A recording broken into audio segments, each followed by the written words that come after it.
अनौपनिवेशीकरण और स्वतंत्रता।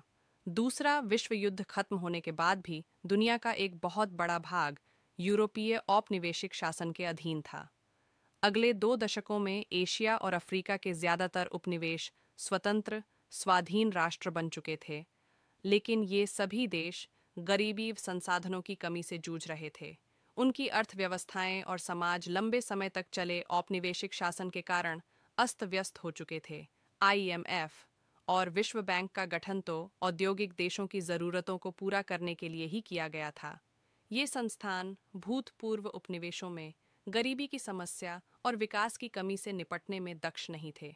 लेकिन जिस प्रकार यूरोप और जापान ने अपनी अर्थव्यवस्थाओं का पुनर्गठन किया था, उसके कारण ये देश आईडीएमएफ और विश्व बैंक पर बहुत निर्भर भी नहीं थे।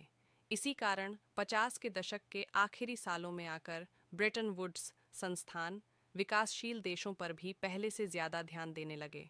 दुनिया के अल्प विकसित भाग उपनिवेशों के रूप में पश्चिमी साम्राज्यों के अधीन रहे थे।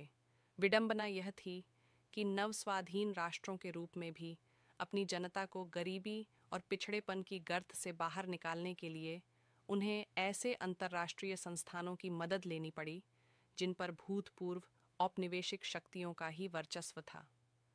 अनौपनिवेशीकरण के बहुत साल बीत जाने के बाद भी बहुत सारे नवस्वाधीन राष्ट्रों की अर्थव्यवस्थाओं पर भूतपूर्व औपनिवेशिक शक्तियों का ही नियंत्रण बना हुआ था। जो देश ब्रिटेन और फ्रांस के उपनिवेश रह चुके थे या जहां कभी उनका राजनीतिक प्रभुत्व रह चुका, वहां के महत्वपूर्ण संसाधनों जैसे खनिज संपदा और जमीन पर अभी भी ब्रिटिश और फ्रांसीसी कंपनियों का ही नियंत्रण था, और वे इस नियंत्रण को छोड़ने के लिए किसी भी कीमत पर तैयार नहीं थीं। कई बार अमेरिका जैसे अन्य शक्तिशाली देशों की बहुराष्ट्रीय कंपनियां भी विकासशील देशों के प्राकृतिक संसाधनों का बहुत कम कीमत पर दोहन करने लगती थीं। दूसरी ओर ज्यादातर विकासशील देशों को 50 और 60 के दशक में पश्चिमी अर्थव्यवस्थाओं की तेज प्रगति से कोई लाभ नहीं हुआ।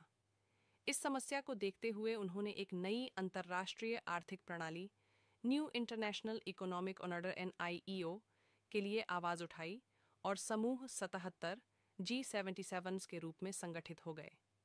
NIEO से उनका आशय एक ऐसी व्यवस्था से था जिसमें उन्हें अपने संसाधनों पर सही मायनों में नियंत्रण मिल सके, जिसमें उन्हें विकास के लिए अधिक सहायता मिले, कच्चे माल के सही दाम मिले और अपने तैयार मालों को विकसित देशों के बाजारों में बेचने के लिए बेहतर पहुंच मिले।